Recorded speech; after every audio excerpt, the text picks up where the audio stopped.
In this episode of Hot Hardware's 2.5 Geeks, we're going to have some big iron.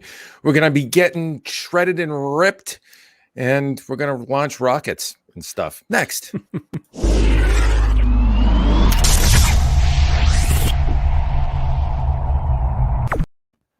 Well, welcome back now to yet another fine episode of Hot Hardware's 2.5 Geeks live stream. It's a webcast. It's a podcast. It's a streamcast. It's whatever you want to call it. And it's with my friend Marco, and Chris is here too, but he's just going to stay behind the curtain and be like the Wizard of Oz today. How you doing, Marco? I'm feeling pretty good. The workload is insane lately, but it's been productive this week. It's only Wednesday. I can probably pull off a third or fourth article this week. So good stuff. Excellent. Yes, the workload has been insane. We complain about that or not. Maybe we don't complain. Yeah, it's relentless, like the technology, the march of innovation that we cover. But it's all good stuff. Chris, I'm not going to make you go on camera. How's everything? You feeling good, buddy? You waking up? I'm hanging in there. Okay, good. Chris is hanging in there well enough to turn the knobs and dials for us today. So it's going to be a twosome. Hey, we'll just we'll put a little soft shoe in there with it, and a little tap dance, and we'll be good, right? That's it. All right. So first, before we dive into the headlines, let's talk about what you've got on the bench. What's in the lab? What's on your radar, Marco? I have some awesome stuff. I am waiting for a motherboard to test the Threadripper Pro. I have a standalone CPU, so we can do lots of experimenting. I got a gorgeous Ryzen 5000 notebook in that it just arrived. I haven't even taken it out of the box. A couple of things that are under embargo till later in the month that I can't talk about. And I think that's about it. We just finished Rocket Lake. We just finished Ice Lake-XP launch, the 3rd Gen Xeons. I'm sure if I look around, I'll find something else. But yeah, that's about it for now. Cool. Yeah, that sounds like plenty. I've been playing around with Ryzen 5000 laptops myself. I've had some quality time with the Asus Zephyrus G15. Yeah, something like that. 15-inch with Ryzen 5000 and RTX 3070 under the hood. Ben Funk is going to write that one up and test it. I've got it on the videos, which I'll be producing here for YouTubes and whatever tube we can stuff it into. So that's fun. I'm also thinking I'm probably going to get line of sight of something from Alienware. The M15 Ryzen edition should be pretty cool as well in the near future. But yeah, lots going on. Lots of cool gear to test and still being launched. And yeah, it's a beautiful thing. I am imbibing a little bit of beer today. We're gonna do a little. It's not a sponsor, just a little mention. Wormtown Brewery, good stuff from Wormtown. Wormtown is Worcester, Massachusetts. In case you didn't know, if you weren't from these pats, a little piece of Mass in every glass. Don't you know? Good stuff. What a mass hole. Oh, I am the prototype, the poster boy mass hole. Absolutely. It's fine.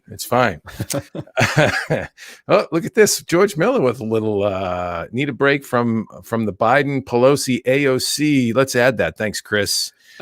Thanks, George, for the super chat. $15 there. Need this break from Biden, Pelosi, AOC, and the thieves of America. There are lots of thieves in government. Let me tell you, I don't disagree with that notion, but I won't get political in any way. Yeah, I have an idea that I think is phenomenal that I'm probably going to pitch someday, but this isn't the forum for it. Okay. What the heck? I'll pitch it. I'm going to pitch it. All right, I'm afraid now. This is not tech related, but I think this is a fantastic idea. I think all of us little people that are sick with politicians on both sides of our government, we're going to launch a crowd-funded party with the sole purpose to expose the corruption in your local politicians. We're going to start from the bottom, work our way up. No intention to win any elections, just to expose all the POSs in government. And I think that would be fantastic. I would love to be on camera debating one of these meatheads and just make them look silly in front of all their constituents. Oh, it would be awesome. Beautiful. Sure. Yeah. Let's run with that. That's going to happen one day. It's going to happen. I don't put it past you or somebody. Somebody should be doing that.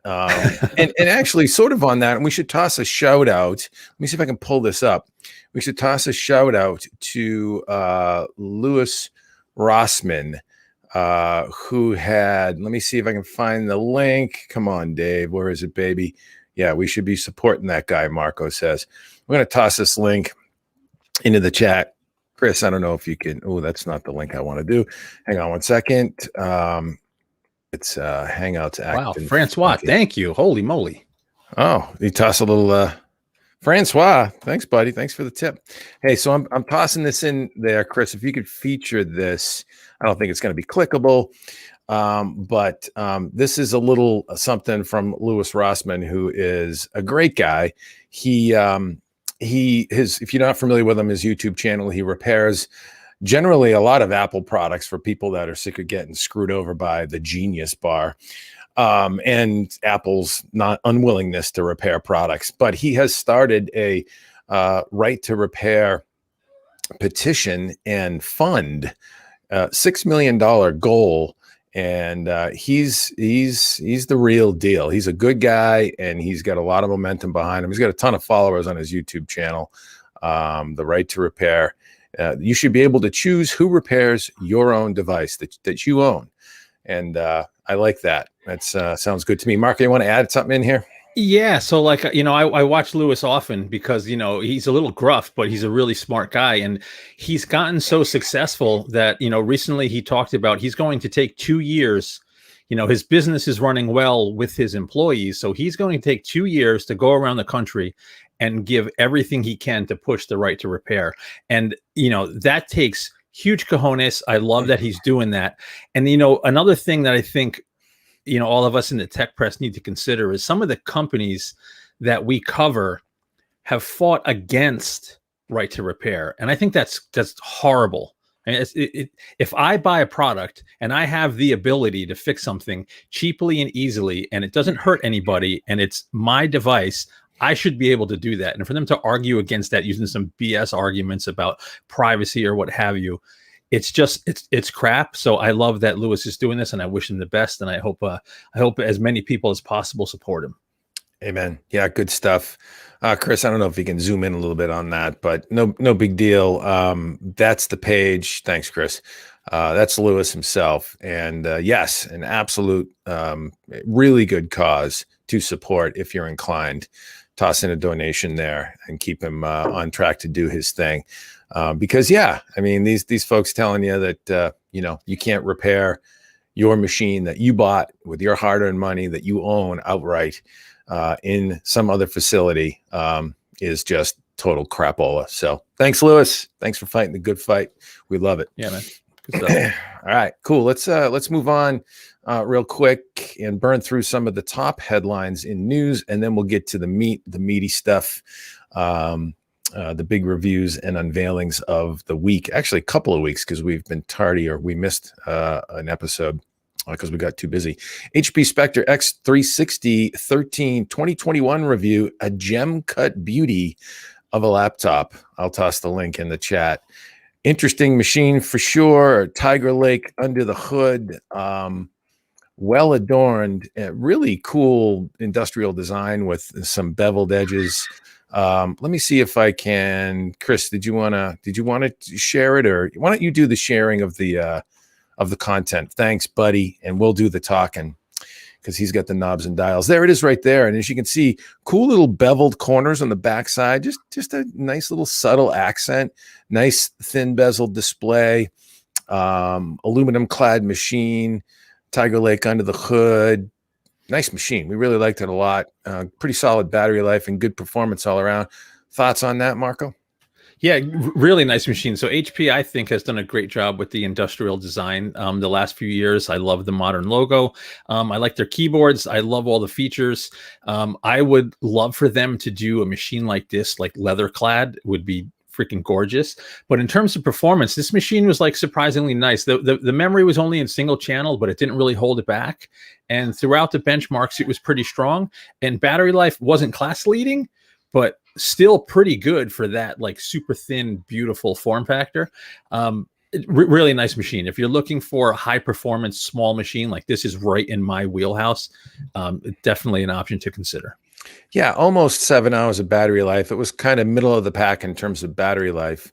But when you think about it from a price point as well, really pretty solid value here. 512 gig NVMe SSD on board with 32 gigs of Optane, which we think really helped it in some of the standard productivity kind of tests we do, PC Mark and that kind of thing. But all of that, you know, fast SSD, 16 gigs of RAM, DDR4 2300 on 2133, excuse me, on board for $1279. So, you know, not you know, a budget laptop. It's definitely a premium machine for sure, but a pretty good value for the money with all that horsepower under the hood and storage. Good stuff. All right, cool. Let's jump to something you looked at. Actually, we launched today. Fresh off the review mill. Colorful's iGame GeForce RTX 3060 Ti Vulkan OCV review. Tricked out. I can't pick it up. Well, let me tell you what, I don't know what's heavier, the model name of that thing or the card itself, because the model name is ridiculous. The char count is off the hook. It's a long, you know, this card is nuts. I got to tell you, it's not the best value as we, you know, put in the conclusion, but this was one of the funnest graphics cards I've reviewed in a long time. Let me hold it up and see if I can get my camera to focus and show you. So this is a 3060 Ti. This behemoth is a 3060 Ti, right? So huge triple axial fans, 8mm heat pipes going through the vapor chamber and the heat sink, triple 8-pin power connectors for a 3060 Ti. It's just insanity. Right on the plate here, a simple overclocking button. So you can be in default mode, which has the same specs as NVIDIA's Founders Edition. Hit a button and you are in overclocked mode.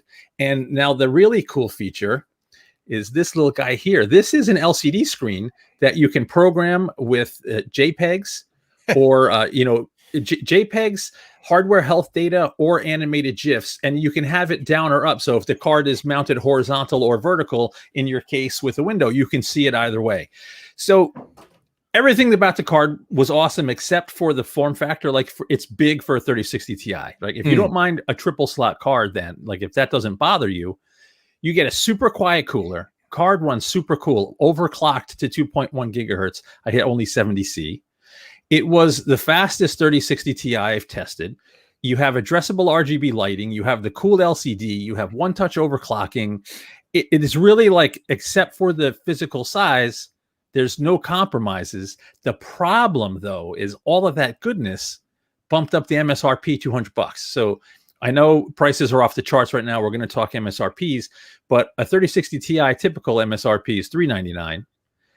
A 3070 is $499.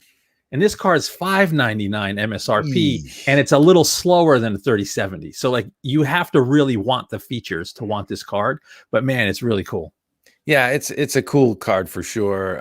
You know, the design is great. The features are, you know, that LCD screen is wild. I could think of some interesting things to do with that LCD screen as well. It's actually an interesting novel idea. I would suggest they or whoever, you know, considers this on higher end SKUs that can support the extra cost, because that's the downside of this is it's a 3060 Ti that costs more than a 3070, and you know you got to look at performance. But man, that's a cool feature in the side of a windowed case, right? You pop that sucker up and do some cool stuff with it, right? Yeah, absolutely. It's just a really cool card, like extremely cool card. It's just that, you know, so it's funny. Overclocked in like 3D Mark so manually overclocking beyond the stock overclock. I caught a 3070, actually surpassed the 3070 in 3D Mark, and it's like only a few percentage points behind. But that's with manual tweaking and tuning. It's close enough though. Like if you're at 1440p or below, you're probably not going to notice the difference, right? So if you like the features, you shouldn't feel like you got gypped in terms of performance, but it's a steep premium. It is what it is. There's just so many features, Oscar says, wasn't there a GPU called Fat Boy? Now they're all Fat Boys. Yes, there was. Was that from Sapphire maybe or something like that? It might have been XFX. I don't remember. Yeah, the Fat Boy. And then Tuan says, why doesn't anybody release a tiny 5-inch LCD you can put in your desk for those of us that leave our PCs on the floor? I'm sure it exists. Yeah, that's out there. I mean, you could do that. You could do that with any, it's LCD, couldn't you? Because you could have triple monitors going on any GPU nowadays. So yeah. And James says, isn't that called a Kindle? I guess it could be. I don't think one of these things is not like the other, though, for sure. Fat Boy. Now, all I'm thinking about is the friggin' Fat Boys movie from years ago. What was that movie called? Oh man, I have to look it up. I forget. We better leave that one alone too. No shaming here on this channel, Marco. No, those were rappers. They were awesome. I know. I'm just kidding. Just being a wise guy. All right, let's move on to another graphics card, and that was a good review. Check it out. I dropped a link in the chat. I think I did. And Marco's got the review up with tons of data. I'll drop the link again. Why not? Tons of benchmarks, all that good stuff that you're used to getting. Come check it out. AMD launches Radeon RX 6800 XT Midnight Black Edition. Predictably sells out. Yeah, that's the nature of the beast these days with any GPU, unfortunately. But an interesting introduction from AMD, again, working on the aesthetic. Midnight Black Edition, kind of cool, blacked out, right? Kind of badass. Yeah, I can say that. Any thoughts on that before we move on? An interesting observation. Yeah, no, it's cool. They got some feedback, from, I think I didn't read the whole piece. I don't know if it was some of the professional gamers they sponsor or it was just community feedback. But I mean, if it's just a matter of changing one piece of plastic in the shroud, why not? Very cool stuff. Yeah. It's exactly the same as the 6800 XT, just different fan shroud, different color. If you want it toned down and lower profile, blacked out, if you want that gangsta look, maybe, right? Yeah, man. For the case, cool. All right, and this was a little interesting side diversion off the hardware scene into the land of social media. How to check if your data was leaked in Facebook's latest disturbing privacy breach. We actually offer up some advice there on how you can do it. I'm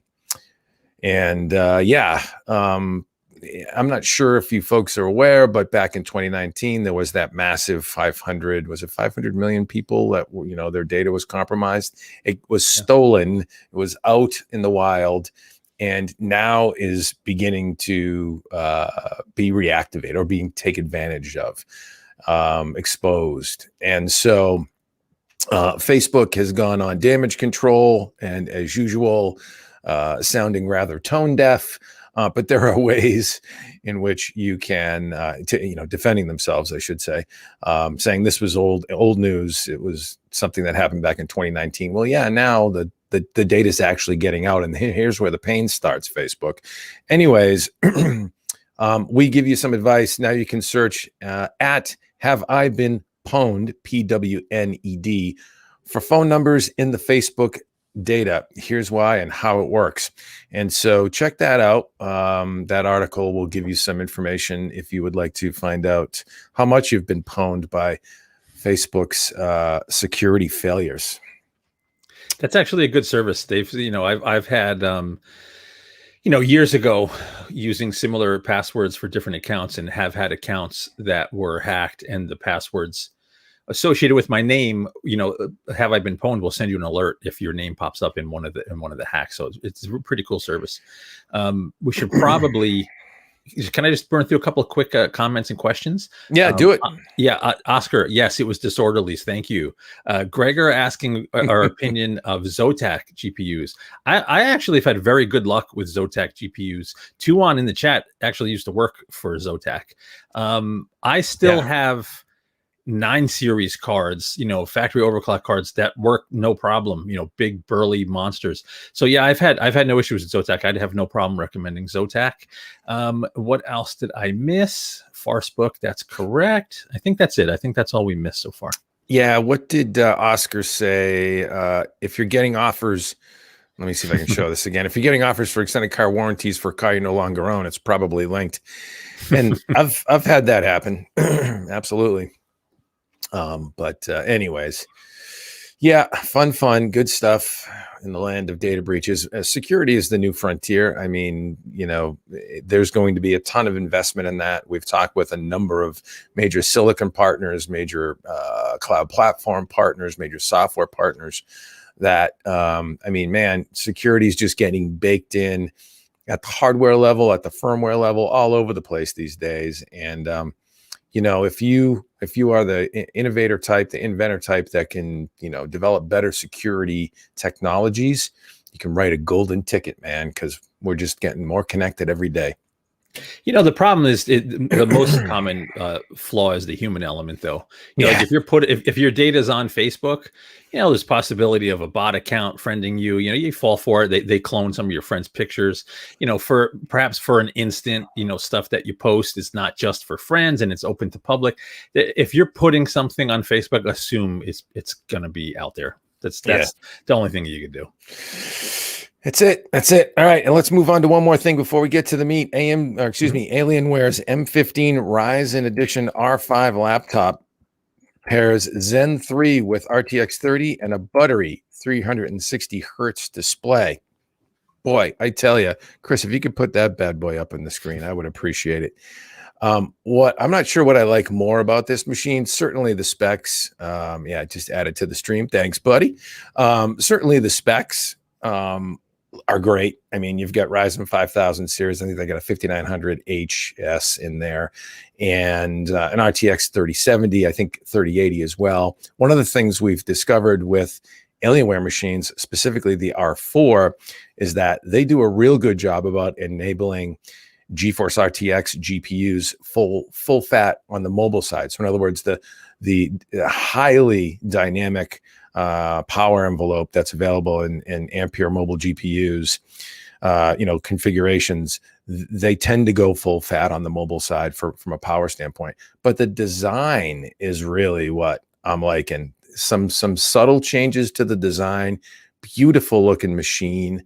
I think it's 4.5 pounds or something like that. It's not crazy heavy. So it's still a thin and light, but it is going to be an exciting machine. And I think this one may also bring with it, I believe I'm right with this, the Cherry mechanical keycaps. So key switches. So I think these are those new, you know more about this than I do, Marco. Yeah. They're those new laptop ready Cherry mechanical switches, right?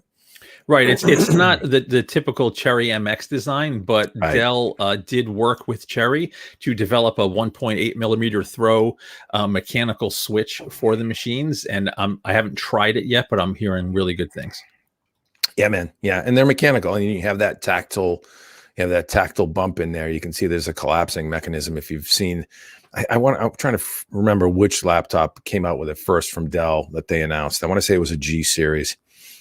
Anyways, I believe they're bringing it to the R5 here as well, the M15 R5. So cool stuff. Dell they do a nice job on the Alienware side these days. I love the design signature. Oh, the other thing I've learned with this machine is you've got socketable DIMMs. Thank God, again, because for a few generations they went away from socketed memory and went to soldered memory, which was just a shame for a gaming laptop. So I think I'm 99% sure they're going back to socketed DIMMs on that bad boy too, which is great. Do we know the res of the 360 hertz screen? The 360 hertz screen is 1080p. There is a 240 hertz 1440p version as well. If that 240 hertz 1440p screen is Mm. probably similar to the one that was in the MSI notebook we reviewed a while back with the 3080, that screen is awesome. Yeah. If you want a gaming notebook and that 1440p screen is an option, just do it. Just trust me and do it. Yeah. Yeah, good stuff for sure. Really, yeah, looking forward to that machine when we can get it. I think we're probably a few weeks away, but we'll be on the top of Dell and Alienware's list. We're usually pretty high up on the food chain there with those folks. Going back a lot of years with the folks at Dell and Alienware. Probably too many to admit. All right, so let's move on to the meat. Let's Shall we? Yeah, Intel 3rd Gen Xeon Scalable launched 10 nanometer Ice Lake SP to supercharge data centers. This was a major deal. It marks really, and I have some some thoughts about this on the strategy, but it marks Intel's first large scale 10 nanometer chip. So large in terms of silicon construct, up to 40 cores tops. Whereas before, 10 nanometer technology was only pervasive through Intel's laptop lineup, mobile lineup, whether it be Ice Lake or Tiger Lake. These are now Ice Lake core architecture, Ice Lake SP for scalable, and scaled up to many more cores, up to 40, as I said, but still built on that 10 nanometer Ice Lake core architecture, Sunny Cove cores to be exact. So impressive gains in IPC, about 20% IPC gain is claimed. PCI Express Gen 4 in the platform.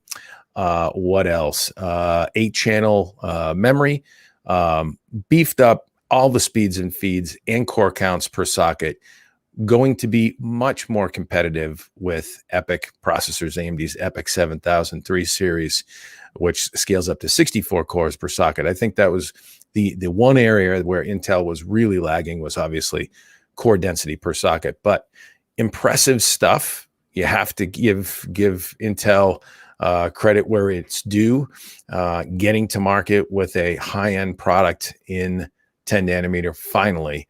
And we know that Alder Lake's coming for the desktop, and you might be thinking, why didn't they bring Ice Lake down to the desktop? Because if they could bring it to servers, they probably could bring it to desktop too. But there's some strategy there. We can talk about that nuance. Marco, I want to have you chime in on what your thoughts are first. Yeah, so now that I fully digested the launch and wrote the piece and understand the whole lineup, there's lots of goodness here. There's some stuff that maybe is not quite as good. So the architecture is a big step forward, right? Getting the big IPC gain and increasing the core count. There's no way Intel's going to be able to overtake a 64-core Threadripper in like traditional compute. They're not going to be able to make up 24 cores with the IPC improvement here, because the clocks on these chips are a little lower. But major step up from the 2nd gen. If these had launched on time, like the conversation in the data center would have been totally different the last couple of years. But they're here now. It is what it is. Definitely a step forward. Performance gains across the board. But what really kind of sets them apart are the additional elements in there. So you have DL boost, you have AVX 512 support. And in addition to that, if you look at the total platform solution, that's kind of where over the last few years, you would have thought Intel bled off all of its server business based on how strong the news was from AMD, but that simply hasn't happened. And because as a total platform solution, if you consider all of the other products and software and optimizations Intel offers in the data center, it's hard for customers to step away from that.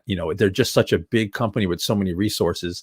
And, that old saying, no one ever gets fired for buying Intel in the data center, that's still kind of true, even if you could make an argument, for a competitive product. But this is a big step forward. The lineup's a little confusing. Like, all of the 1 and 2P parts are Ice Lake SP, but the 4 and 8 socket are still Cooper Lake, even though they have the 3rd gen branding. So like there's some craziness there, but if you're running workloads that would benefit from the monolithic design and the lower latency, if you have a cache hit, and you can still increase density, just not as much as AMD. And you're going to leverage AVX 512 or the DL boost, or Intel's One API. compelling option and, a much needed step forward for Intel. Yeah. I don't know. Let me see. Let me unshare that again. Sorry about that, folks. Yeah. What did I miss here?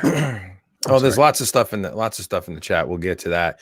But you make a good point. What I find interesting is that when you think about the disparity between AMD and Intel in the server space currently from a pure technology standpoint, there's one thing about data center. It's about compute density per square millimeter, per square foot, whatever in the data center. And when you look at that core count, what's been a much larger gap in core count density per socket. Single and dual socket servers make up a huge percentage of the market.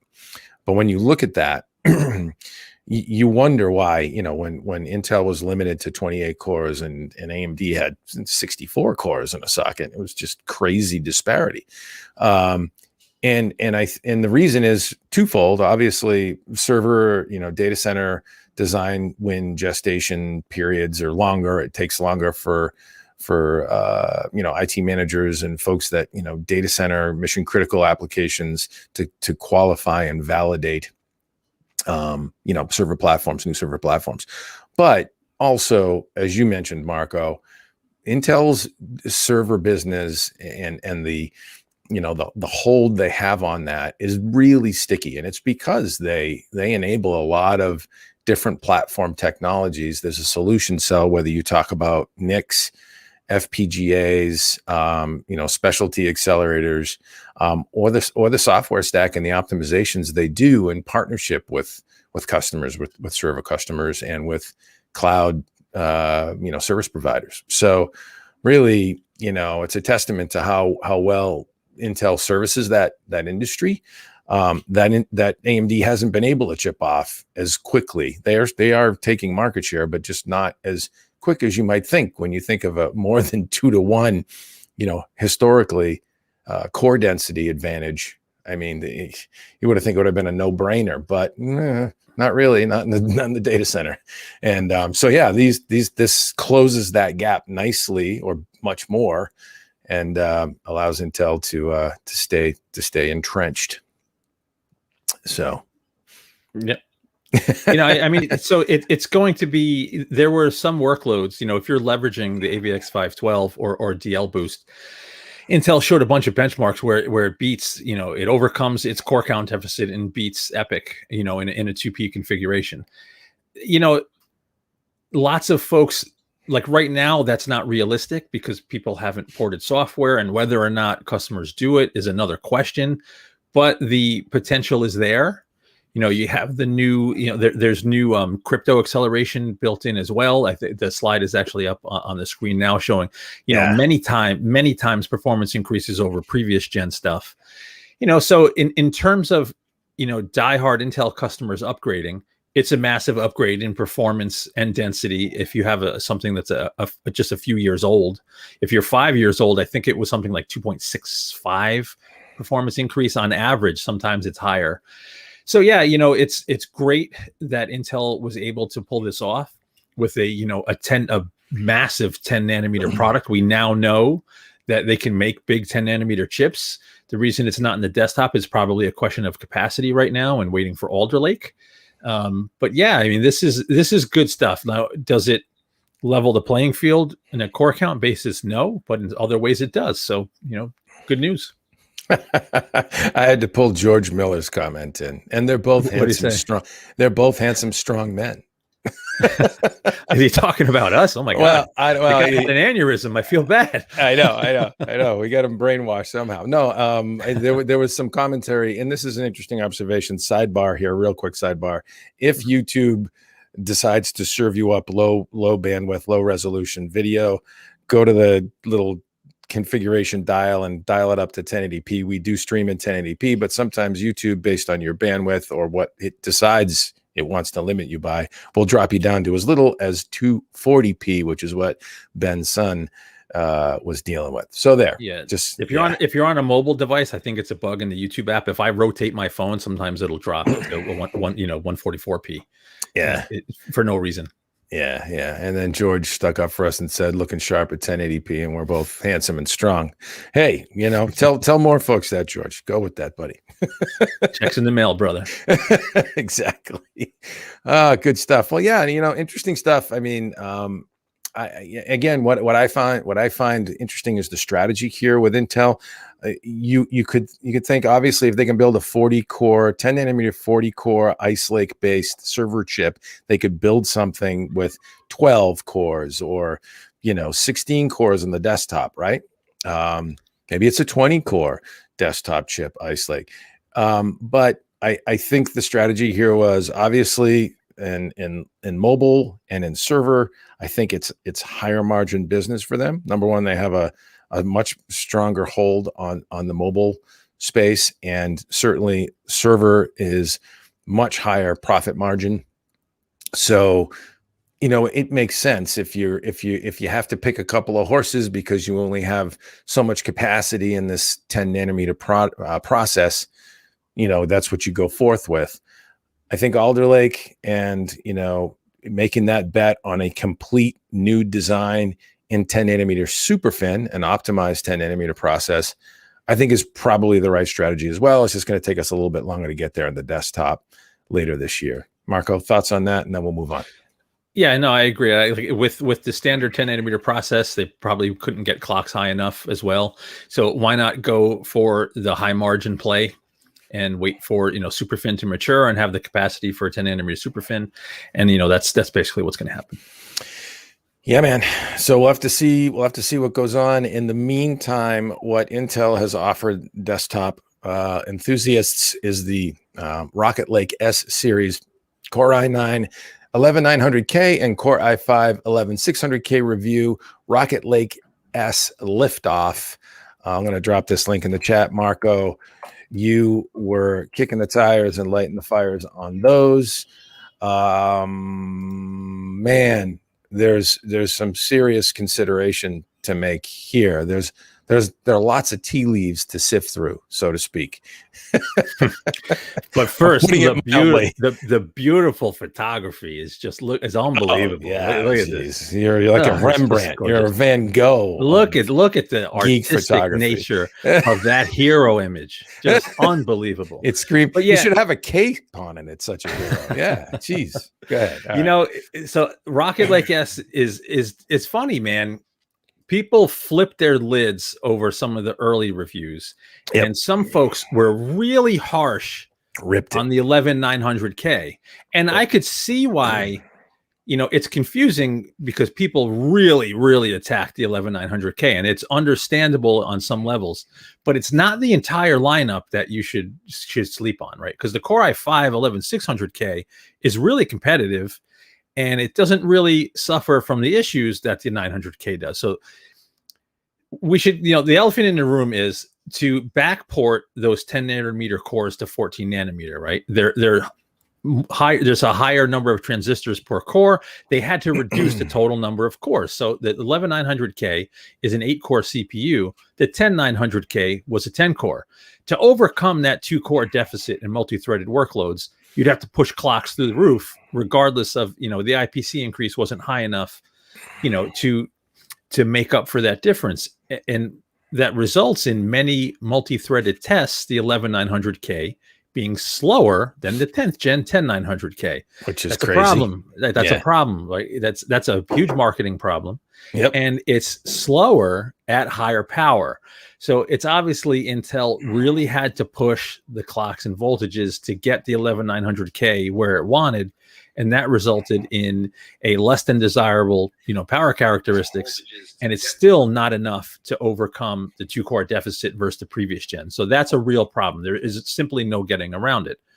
But, and I'm going to throw a but in there. Yeah. Single thread is incredibly strong. It's arguably the fastest single thread CPU. Mm-hmm. I'm talking about the 11900K. Yep. And that results in a really snappy performance. The platform as a whole is nice. It's now a full modern platform with PCIe 4 and multi-geek Ethernet, and like all the motherboards are really nice that I've seen so far. So yeah, there's a problem. It's not an across the board win at the top end for the 11900K versus the previous gen, and that's a problem. However, in the mainstream, the 11600K power is not completely out of whack. It's way faster than the 10th gen. It beats a Ryzen 5 2600X more often than not at a similar price with, again, that modern platform. Unfortunately, that platform's dead because we know Alder Lake's coming. You buy it, you're not putting a new CPU in it next year. This is it. I think most folks, the enthusiasts, most of the people I know, when they upgrade their entire platform. New MOBO, new memory, new CPU. Yeah. Very, very few people just swap the CPU, unless they bought a low-end CPU and a high-end platform in anticipation of upgrading later. And then they, throw a fast chip in there. But that happens a lot less than you think, a lot less than people want you to believe. Yeah. So yeah, Rocket Lake S, I can't completely dump on it like some folks did. Maybe I'm old and soft, but I kind of think I did a real well-balanced set of tests, completely revamped the test beds. Every single number in this article is a brand new number with everything up to date in terms of drivers, firmware, benchmarks. Everything is brand new and fresh. It's really just the power and multi-thread story that's not great on the 11900K. Down the stack, it's not an issue. So don't confuse the ire for the 11900K with all of Rocket Lake S. Right. Yeah. Yeah. It's a tough one. And it's a tough one, I think, mainly because, it comes in at a time when, you're looking at end of the line for socket compatibility, coupled with the fact that as an upgrade vehicle, you're not going to get the platform benefits if you're in a Z400 series chipset motherboard, for example, that's compatible, that, you have a BIOS update, whatever. So it's really kind of a catch-22, but I agree with you. Is a Core i5 based machine built, for example, pre-builts from OEMs like Dell or Lenovo or whoever, that platform is solid. You're talking about, PCI Express Gen 4, 20 on the CPU route, DDR4 3200 support, and then you do get Thunderbolt and all these other, Intel compatible, or Intel, I should say, IO enablement. That's goodness. It's all goodness. But yeah, it's a tough spot. You would have hoped the back port would have been more successful in terms of the thermals and the power to 14 nanometer. But hey, they tried, and they brought something to market. And I guess we're gonna have to wait for Alder Lake to get the real jump. But hey, this is here now. This is what we got. It's better than nothing. Maybe, so, I don't know. Chris, go to the last page too, because there's one more interesting data point. A few weeks ago, Intel tweeted, I think it was Ryan Shrout from Intel tweeted out some storage performance on Rocket Lake S and said, hey, PCI Express 4 storage is faster on Intel versus AMD. So just quickly, it wasn't a focus of the article, but I did some quick tests with the exact same drive, not even two different drives of the same model, the exact same drive on AMD and on Rocket Lake S. And in terms of actual read and write throughput, with the smaller file sizes, the Intel platform was faster in reads and writes. And in terms of IOs, at least according to Addo, it was like completely on another level, way faster. I had a chat with Alan Malventano just to make sure these numbers looked right. And he said they do jibe with some stuff they've seen internally. I don't fully understand exactly why IOs were so much better.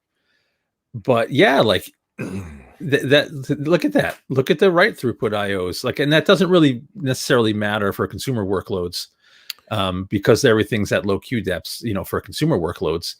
But look at that. Like, that's stark. There's a platform advantage there. So yeah, I have a theory on that. And I think, interesting. That is a very interesting observation. And I'm really glad you ran that for our review, because that's the good stuff that, folks, dig in and they get to see that. And, it's not just always about, raw throughput at the CPU. It's about total system throughput and bandwidth. And when you talk, I mean, if you think about it, content creation, anybody producing video, this is the kind of thing with right throughput, especially, that it's going to, pay dividends in. I think this is representative of some of the latency characteristics between the CPU root complex and the storage, via PCI Express for the storage target hanging off the root between AMD and Intel. And when you look at AMD and the CCX architecture and Infinity Fabric, there's round trip latency there. And I would think it's probably, and this is theory, we'd have to prove this out, but what are your thoughts, Marco?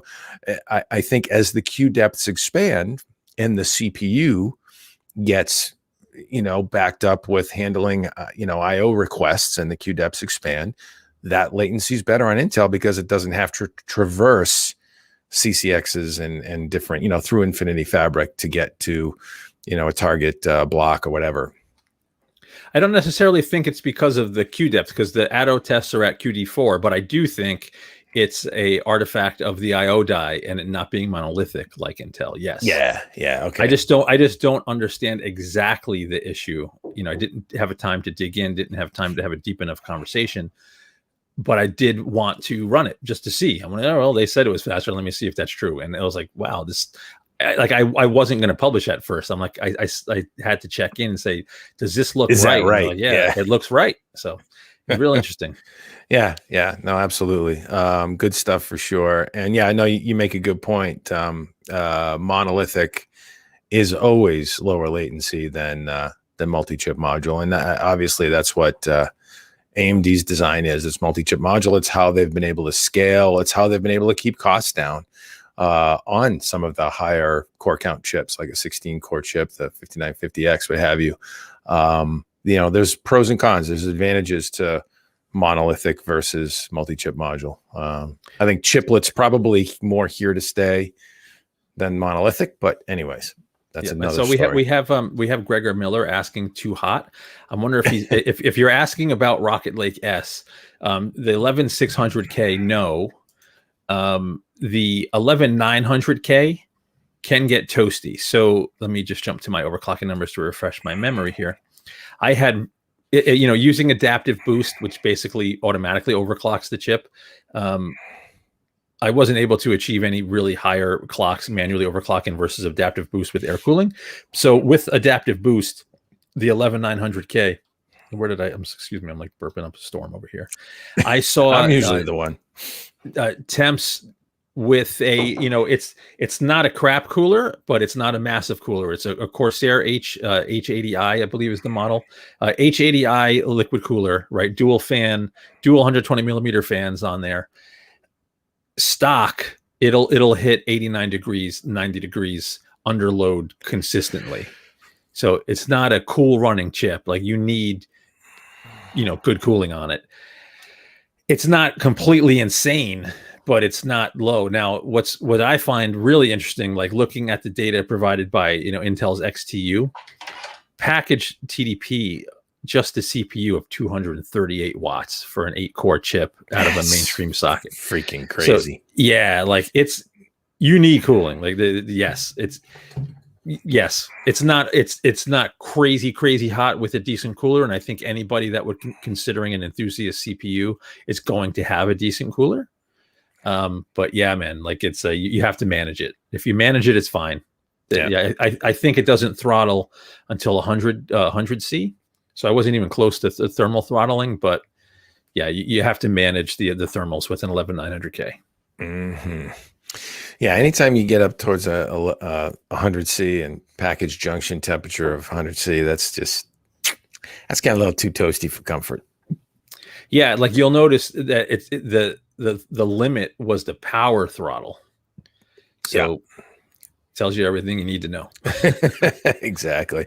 All right, well let's move on and finish up strong here with an interesting little gem we got in from the folks at Lenovo, the ThinkStation P620 review, beastly 64 core performance, served up by our friend Ben Funk, the Funk Master.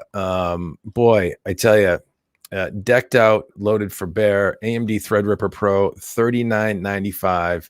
WX 64 core, 128 threads. Can you believe the core count in that thing?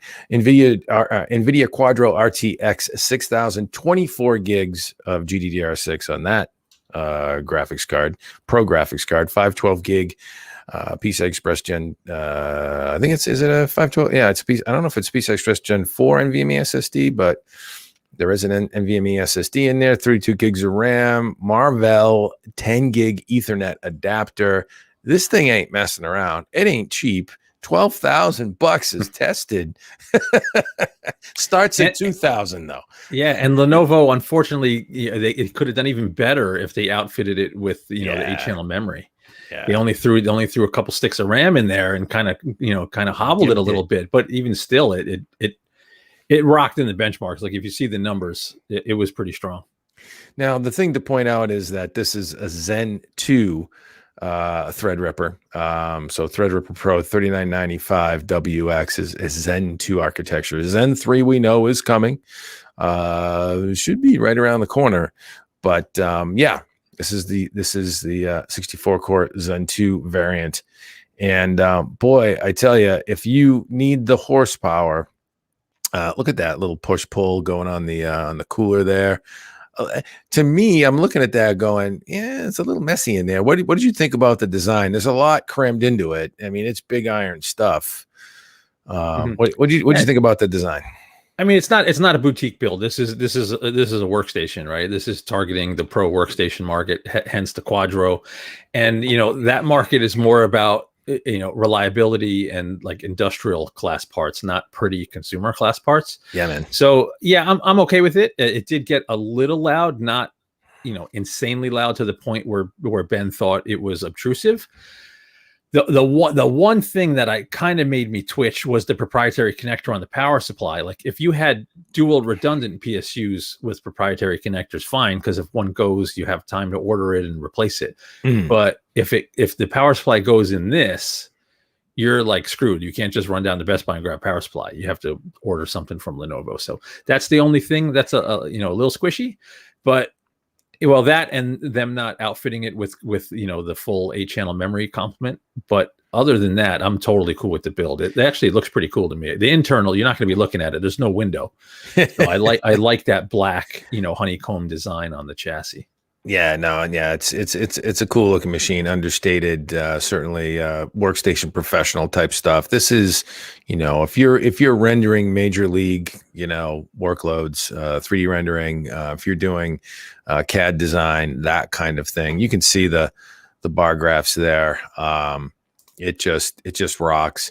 Interesting that they actively cool the DIMM sockets. They actually have a little shroud that straps on top of the DIMM sockets with a tiny little fan that just pipes cool air down into the DIMMs. By the way, we would have upgraded this to 8-channel memory on our own just to see what that performance lift would have brought.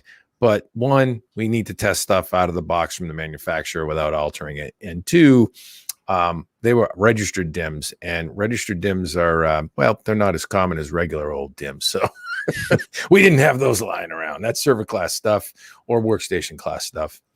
But Ben did a great job. I'm a little bit surprised on the custom PSU, but I can see the design of the chassis is highly optimized for airflow and that kind of thing. So sometimes you got to do some creative stuff. There were a couple of questions that came in. Surprised you guys don't build rigs. Gregor Miller says, surprised you guys don't build rigs, but you couldn't keep up with demand. And Gregor, you're absolutely right. We don't have enough hours in the day as it is. My favorite thing to do. I mean, nothing is more cathartic and fun for me than taking my time building a rig. But yeah, it's just too much going on. Yeah, and Oscar, yeah, those are actually cool in the DIMM sockets. And I suppose there's some adjacent air that drops down into the VRMs around the socket area because they do flank the CPU socket area. So there's probably a multi-purpose with those fans, but largely they're strapped right over the DIMM sockets. And if you're doing Blender, right? If you're rendering Blender, look at that shortest bar in a big way. Good stuff. Good stuff for sure from the folks at Lenovo. Marco, you are working on pulling together your own Threadripper Pro review. Do you know what chip you're getting in? I have the 3975WX. I have the CPU. I'm waiting on a motherboard. That's supposedly en route. So that's going to be fun. As soon as that comes in, so what I think I'm going to do a straight up review, but then I think we'll do an insane all AMD build video also, just to build a sick rig with it also. And the nice thing about socket TRX4, am I getting that right? No, this is a different socket than because of the 8-channel memory. So, right. And I'm sorry, same socket, different chipset, because it has the 8-channel memory. Yeah. Right. Yeah. But what you're testing on will be ready for Threadripper with Zen 3 Threadripper, right? We don't know that yet. We don't know that yet. Right? I don't think so. True. I don't think it will be. Okay. All right. Yeah, we don't know anything yet. And if we did, we couldn't tell you. Maybe we know and we just can't say it, but I don't know. Exactly. Leave it at that. Okay, very good. Well, I think that about wraps. Anything else to offer? I would say stay tuned for another giveaway. We do have one lined up. We do. Falcon Northwest. Don't say what it is yet, because I think they were still working with legal on the graphics. So don't say it just yet. The graphics. I can't say anything else. Okay. Right. Yeah. Okay. No. I won't say. I won't say anything about the graphics side of it. But we have a system builder, boutique builder, a well-respected one. If you're familiar with Falcon Northwest, that is lining up some giveaway goodness for us. Yes. And it will be mighty powerful. So stay tuned for that. Asus Sage WRX 80 board is clean and beautiful, says Oscar. That is what's coming. Okay, there you go. That's what's on the way. And we have Gregor, he says, form an LLC and invest in him to build machines. I mean, if you're in the area and you want to build a machine for your son, I'll gladly do that with you on video. That'd be fun. Good stuff for sure. So yeah, stick around to Hot Hardware, because we'll be giving away some big fun stuff soon.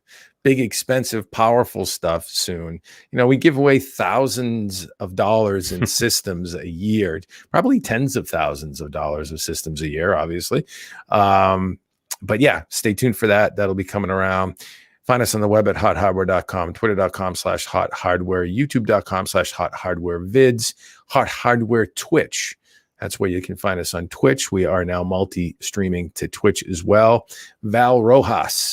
Valeria Rojas is doing some game streaming for us. So you can check her out. I think she's Wednesdays from 2 to 4. She may be shifting that to 4 to 6, and Sundays from 4 to 6. We are going to be sponsored on Hot Hardware Twitch shortly by the good folks at Alienware. There's a system inbound, so she will be upping her chops and PC gaming. She was on an Xbox. We had to change that. So good stuff for sure. Stick around. Gregor's tossing us $15. Thanks, buddy. Buy a beer for me. Great post. You got it, buddy. No problem. But lots of stuff going around.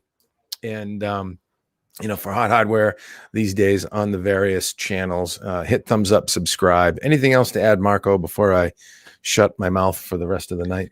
No, I think you covered it really good. Once again, as I say often, there's so much more on the site that we just don't get to here in the podcast. So, if you love your tech news, definitely hit the site every day, because there's dozens of news articles and more reviews that we simply can't cover here, because we like to talk, and we killed an hour talking about 3 reviews today. So yeah, come by the site, have fun, chat with some other folks, and support Hot Hardware. Yeah, baby. Yeah. So I dropped the link to our Patreon in the chat if you'd like to support independent publishing. That's what we are. We are not owned by a big media company. We are totally homegrown and mom and pop, so to speak. Been around for 20 plus years. Unbelievable doing what we do. And with that, we'll say thank you so much for stopping by. Hit thumbs up, subscribe, and we hope to see you in the next one.